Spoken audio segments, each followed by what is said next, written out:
Well, good Monday morning, everybody. Can you guys hear me all right? Beautiful. Yes. Beautiful. You're Having good. tech having tech issues as always over here, but I think I am working through them good enough. Um, Excited to bring you guys an awesome show this Monday morning. I hope you guys all had a good weekend. We've got a special guest with us this morning, Dave Condon from Northeast Security Solutions. Dave, how about a big nice hi from you? Good morning, everybody. Thanks for having me. And look at you looking sharp. You got your camera set up. Your audio sounds great. We're not professional enough where we test this stuff before, so let's just go live Glad and I we're exceeded ready. expectations there. Yeah. Yeah. So, Dave, could you maybe just give a little bit of a background on yourself? We've known each other, I think, I don't know, coming on 6 years now. You helped me with some security solutions at our Agawam location, and just recently helped me again.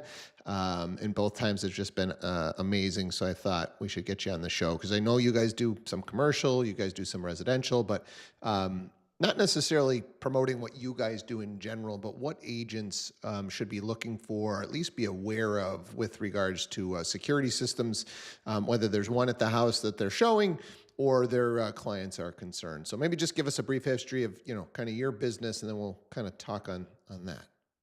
How's that sound? Sure. All right. So I've been doing this a little over 20 years. The company's been here around 30, and we are protecting homes and businesses throughout Massachusetts and Connecticut. So we're using products like burglar alarm systems, camera systems, the card readers, safes, anything that we need from a hardware standpoint. As far as what agents might be interested in, one thing to look out for that we see frequently are life safety devices tied into alarm systems, and the homeowner's not always aware of that.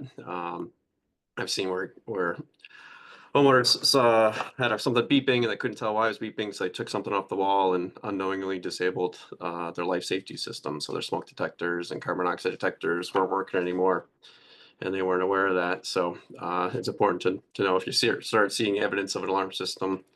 It'd be helpful to know whether or not the life safety is tied into that before you get to that inspection. So when we talk about these, security systems, to me as an agent, I don't know. I had a bad taste in my mouth getting into the industry, and I'm not gonna name companies, but there's one company in particular that I just felt like just wanted me to. Oh, you can make more money because every time you sell a house, you should get me involved, and I'll sell them a security system, and you're going to get a referral. And I just never kind of felt good for me to do that. But I guess how do you guys differ from these, regular brands that are kind of out there? I think you guys are a little bit more specialty. And when should an agent be thinking about, security system or somebody special like you versus, is there maybe times where these, the run of the mill companies that are out there could be beneficial? Yeah, I mean, there's a lot of different ways people or companies in my space go to market. We tend to be, like you said, a little bit more specialized. Well, we don't tend to lock customers into a long-term contract, which is not always the case in our industry. We want folks doing business with us because they like us, not because they're stuck with us. So our install cost tends to be a little higher than some of the mass market companies, but your monthly fee is much lower. Then again, you're not locked into that long-term contract. So that's kind of how we've differentiated us from some of the large national brands. So is there any equipment in particular, like, would you say your equipment is better than their equipment? Is it different equipment? Like, technically, is there any difference between, right? So you talked about, hey, we're not going to lock you into a long-term contract. We might have some higher install upfront costs. So to me, that probably means we're putting either more technical components of the property or higher end technical components of the property. Yeah, I would say it depends on the age of the system. Oftentimes, if there's existing equipment, we can reuse anything that's hardwired. That's often the case. The wireless sensors, there's a strong possibility that we can reuse them, but not always.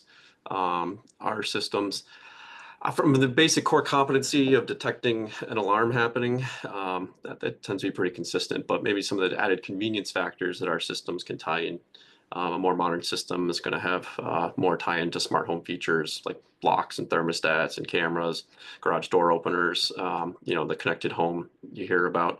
Our current platform that we base off ties that all into one app, so you're not having to go into individual apps for all of those ecosystems. So when we're talking about the security, why don't we just kind of talk about levels, right? So hey, look, if your people are considering a security system, here's kind of your baseline level. Here's what you're going to get. Here's maybe my recommended level, and then you kind of talked about like smart home. So do you guys go all the way through to full smart home? You will configure all of that stuff? We do, yeah, we do it Okay. all. The basic the lowest we'll go down to is basically all the doors protected. Most burglaries are through a door, so it's kind of just best practice is you got to arm all the doors. So that's about as stripped down of a system as we'll do. It's just the main panel with all your doors protected. Then the next level would be the windows. There's different ways to arm windows, and depending on how you use the house, do you have pets? Do you not have pets? Do you leave them open at night? We have a different suite of protection that we can pull from to get the windows protected. Then the next level brings in the convenience factors. So do we tie in things like the thermostat, deadbolts, overhead doors, the lighting controls? We can integrate all those things. So at the end of the day, when it's time to go to bed, you can push one button that says go to bed and your deadbolts all lock, your alarm system arms, the lights in the living room turn off. You can create scenes to just make life more convenient. Or conversely, when you get home, you can tie it in so that when you unlock your deadbolt, it disarms your system, puts on the lights you typically like. Just kind of makes your lifestyle a little easier.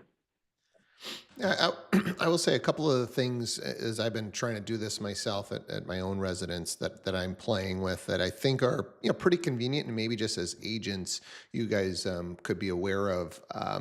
With my new vehicle, I was actually forced to get a My Q system for my garage door. I think my garage door opener is probably a little bit older. But one of the nice features for the garage doors with kids and them leaving the garage doors open, you can set, things that are automated, like Dave's talking about these scenes or schedules. So my garage door will automatically shut at 8 o'clock and it'll do even one more time at 10 o'clock. It'll look to see if it's open and it'll close. I was actually just, watching the news this morning and it was like, leaving your car in the driveway, leaving it unlocked and leaving your garage door open are kind of the top three things that can happen that these the bad guys are looking for. So that's one thing to kind of keep in mind. The other thing, much to the dismay of my wife and probably my kids at this point, is lighting control. So our house actually goes down at sunset now to a dim level. So just interesting as I'm trying to work on all this sleep stuff, and we're still trying to perfect it so that it's an actual usable home. But I think these are a couple of things that people are starting to think about, right? All the bright lights, all the phones, all the screens, all that stuff is disrupting our sleep. And if we know that sleep is super important, I think the lighting controls are pretty interesting. So, any other things that you're like commonly getting, Dave, on the kind of next tier up? And then we're just seeing some questions around pricing. Sure. Yeah, another thing I thought might be helpful. Popular item in homes are these video doorbells. You're seeing those at a lot of residents. But one issue with them is they tend to be on the outside of the house, and most people's Wi-Fi network that the doorbells are using is designed to be inside the house. So it's not uncommon to see lag getting connected to those doorbell streams. Our home automation platform, alarm.com, they recently came out with a PoE Ethernet powered doorbell that takes away some of that Wi-Fi lag. It's also not susceptible to Wi-Fi jamming that is prevalent out there that you sometimes read about in the news where they'll jam the Wi-Fi. So if your alarm system connects over Wi-Fi or your doorbell connects over Wi-Fi, kind of renders it useless. But we have a PoE powered option now that bypasses that vulnerability. Downside is you got to get it wired to the doorbell. So if it's not new construction, some light construction might be needed to get the needed wiring in place. So then let's kind of talk pricing. Let's talk kind of bare bones, and maybe we'll use like a 2,000 square foot house. If I don't know if you can kind of use that. What might we be looking at for bare bones? Kind of second tier, and then maybe what can the monthly monitoring costs look like on these types of systems?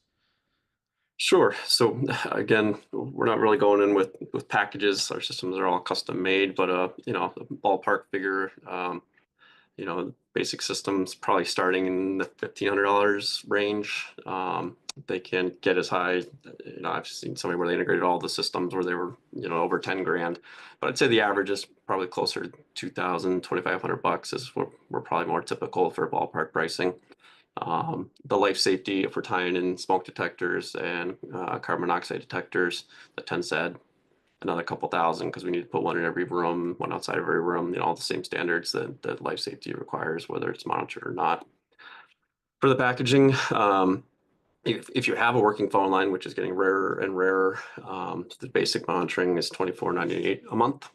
If you don't have a home phone line, or if you want to take advantage of any of the interactive features, that tends to add another 10 to 13 bucks a month. So, about 38 bucks a month for the most common users. Video adds another level of service, and a couple of the other automation items will have monthly fees, but 38 covers most of what people get. So, seeing a question here in the comments, are there any systems with facial recognition? So if you have cameras around your house, the systems recognize you and does not send you alerts. Our Assuming he's platform meaning does like motion and arrival, and right. So when it's you, it's kind of annoying when these systems are like, "Hey, there's a motion alert," right? Yeah, they're getting there. So the panel that we use, it does have a disarm camera that takes pictures of you when you arm your system. Then, if you configure it, it can start to learn what you look like and what certain people look like, and it can give you alerts when your people are home. It gets to be a little trickier with cameras because typically you're putting cameras in a place to see a wide coverage, and to get somebody's face, it's not impossible, but you're usually seeing the tops of heads because you're trying to get a wide view. So sometimes it's hard for the camera to see where the face is. But they're getting better and better. They can at least let you know when it's a camera. I'm sorry, whether it's a car or an animal or a person. They're getting better.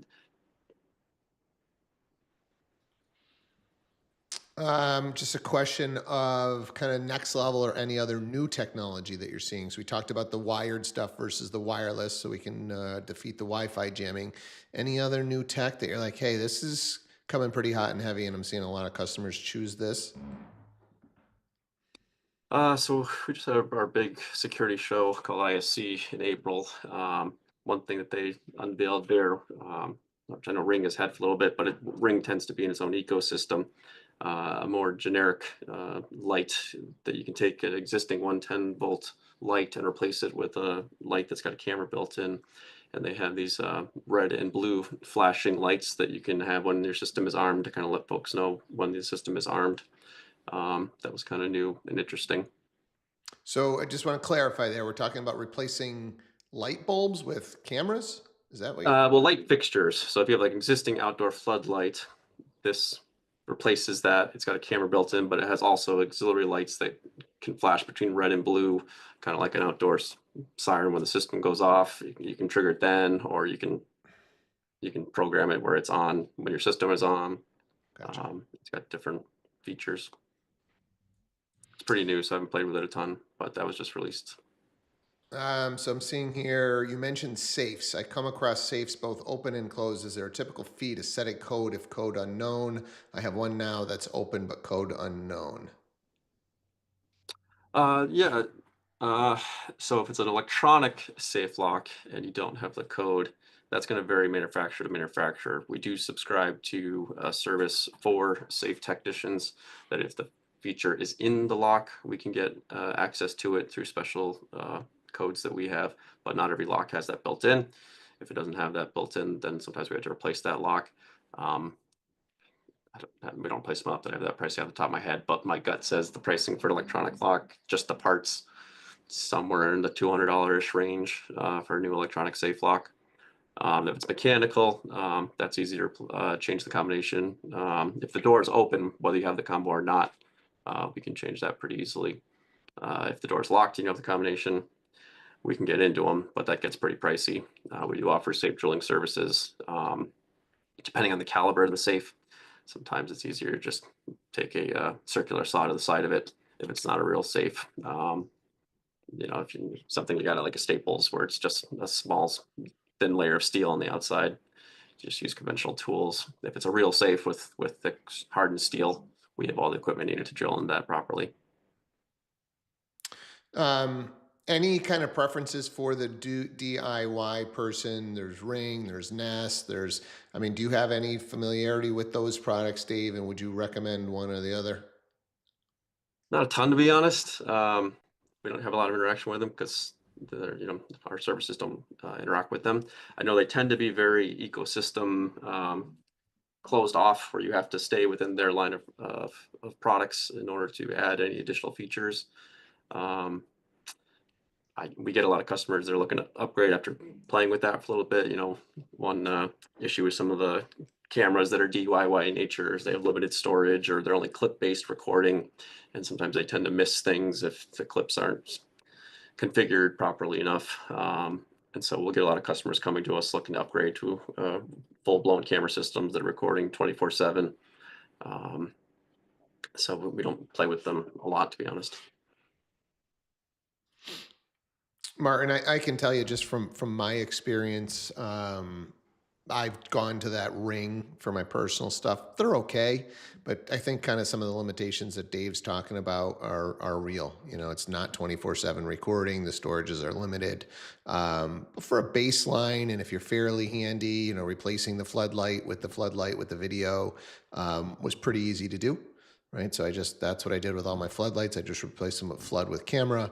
I did the Ring doorbell. They all kind of talk to each other, but it's definitely not ultra sophisticated. It's bare bones enough to hopefully, give me some high level defense.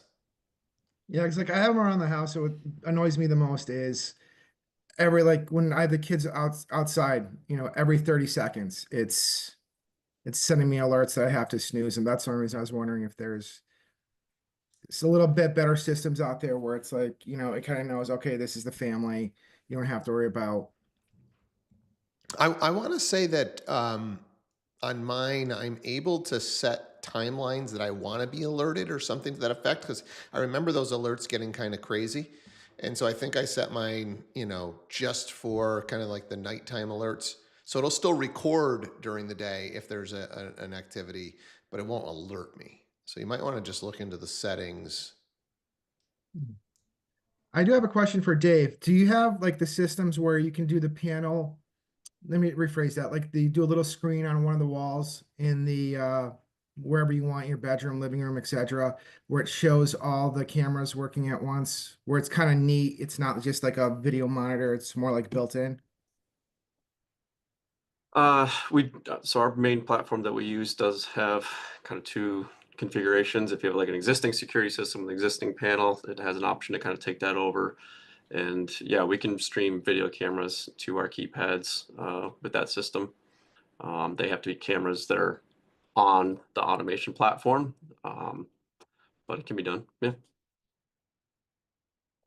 And also to your other question there earlier, our system also has the ability to snooze cameras for hours at a time. So if you do have kids playing in the driveway and you're starting to get those alerts, you can click on it and say, okay, snooze for the next 2 hours, because I'm assuming they'll be out there for a couple hours, and then it's not doing it automatically, but at least you're not getting those alerts for the kids. Thank you.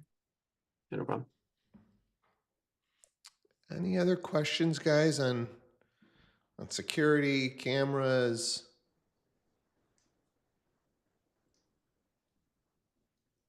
Automations?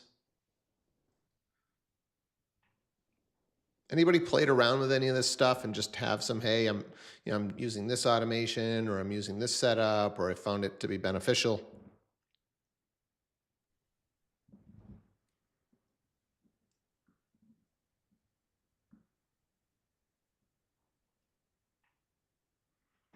All right, Dave, any other final thoughts from you? Anything that we haven't kind of touched on that, agents should be aware of?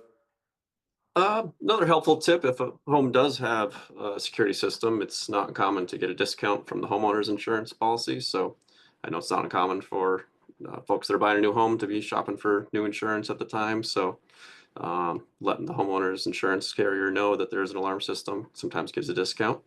And then there's typically a larger discount if you also have the life safety devices monitored. So if there are smoke detectors and carbon monoxide detectors tied into the alarm system, sometimes there's even an additional discount for that. And if you have to buy new smoke detectors anyways, maybe look into system type detectors that are monitored to get that discount. Martin. Quick question, because I do some stuff in the Berkshires that are second homes. Can you tie in, so if there's a water leak or anything like that, or the pipes or freezing pipes, anything like that? Yeah, absolutely. We have a couple different levels of that. So we do have devices. It depends on the existing plumbing infrastructure, but we have devices that can be plumbed in with a plumber in line with the water that'll monitor for leaks and can automatically shut it off. Or if it's modern enough plumbing, we have something that kind of bolts onto an existing valve that can be tied in. So if there's a water sensor somewhere and that activates, it can automatically turn off that pipe. Yeah, we also do that frequently with sump pumps. So if somebody's got an existing sump pump and they want to know when the pump goes, we can put a water level sensor at a level that's still in the tank, but higher than the water should get if the pump is working properly. And you get an alert if for some reason the water reaches that level. We've had a lot of homeowners do that with their sump pumps. Martin, I'll speak to that as well. I wouldn't even, I think this is just a good little topic, so thanks for bringing it up. I don't even think that should be second home stuff. I mean, I would encourage you guys, if you have, sump pump in your property, this should be something you should consider. I was able to install one of these fairly cheap, and just that peace of mind.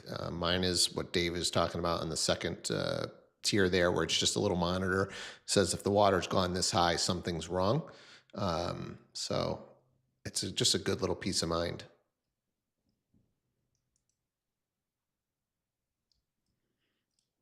Any other little unique things, Dave, like that kind of water or pipe freeze or any other little things, hey, that we do that's pretty unique? One that's kind of fun. When kids sometimes leave doors open, when you got air conditioning running or heating running, we can tie it in where if a door is left open for a certain amount of time, it automatically adjusts the thermostat down so you're not spending money to heat the outside. We tend to do that more with businesses with employees propping doors open, but it works in a residential setting too. That's kind of a You niche just got to one. get it to close the door for them, Dave. If you want to install an auto operator, we can do it. Maybe not the most cost-effective option, but it's available.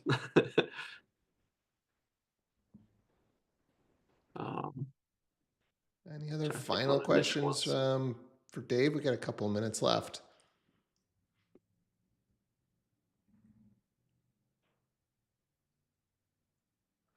All right, man. Well, I really, I appreciate you coming on and chatting security. If there's ever a time where like you've got a couple of other things that come up, or you jot something down you want to visit, we'd love to have you back.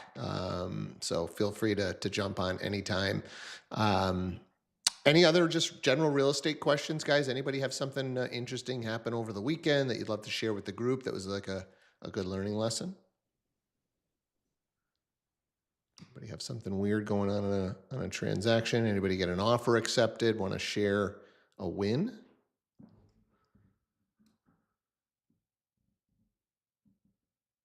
Margareta. Well, I have something. This is weird. I guess it's kind of new for me.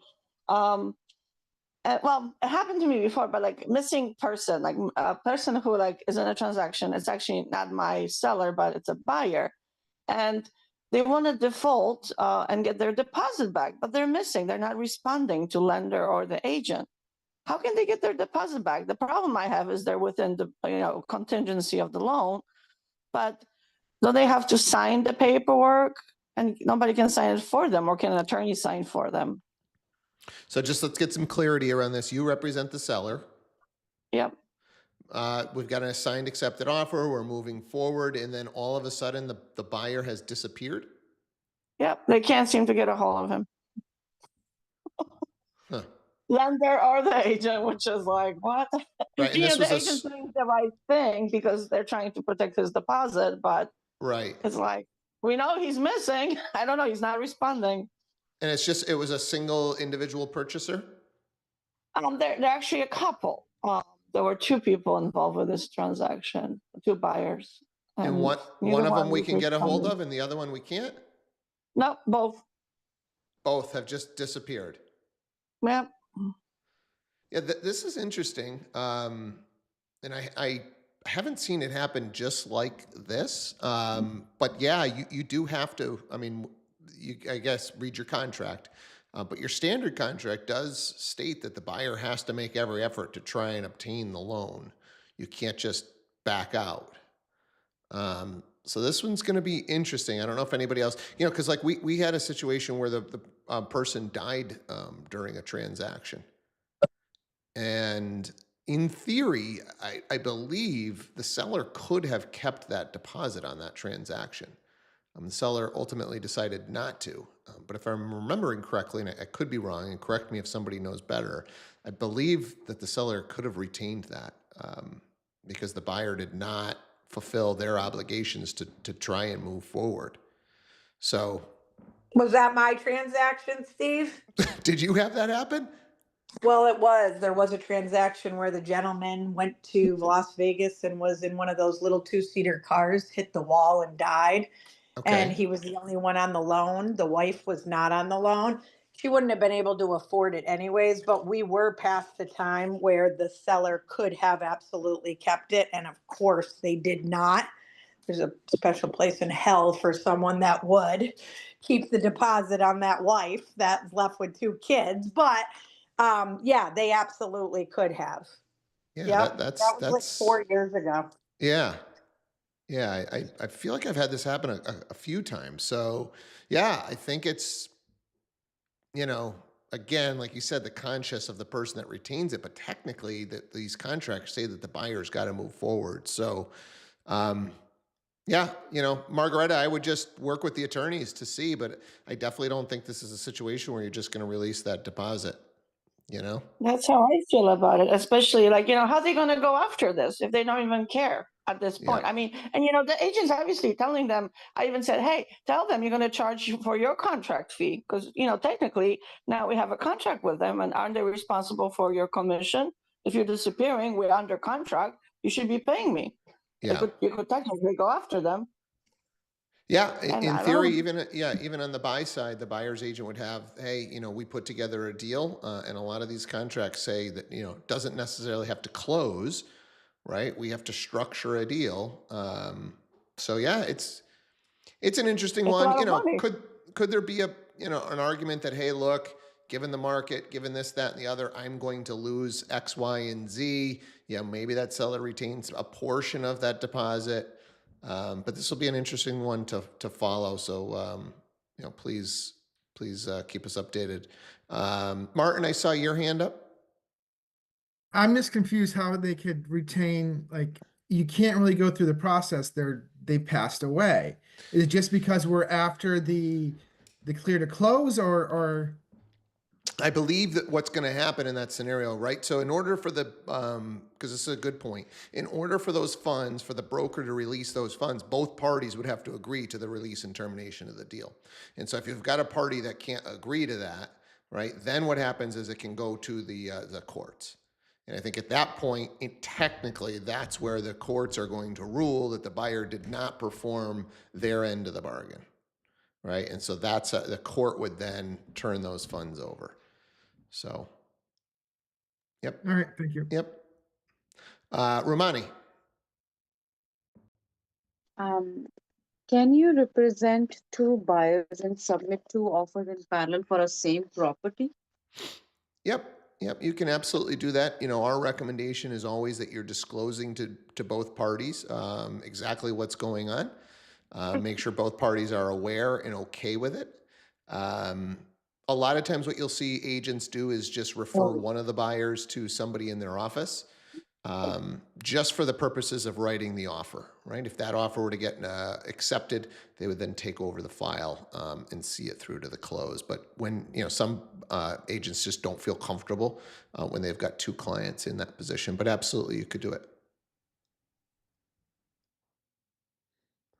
All right, guys, we are a few minutes over. Appreciate you guys coming on this morning and getting our week started.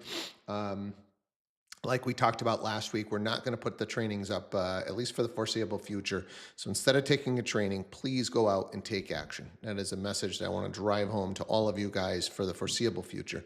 Go take action today. Go do something to get yourself into conversation. If you're great at social, get on social today. If you're great on the phones, get on the phones. If you're more of a texting person, send some texts. If you love to write, send some emails, but go take action. Spring market is here. Go generate some income for yourself and go help some people. Appreciate you guys. We will do it again tomorrow morning. Take care. Have a good one.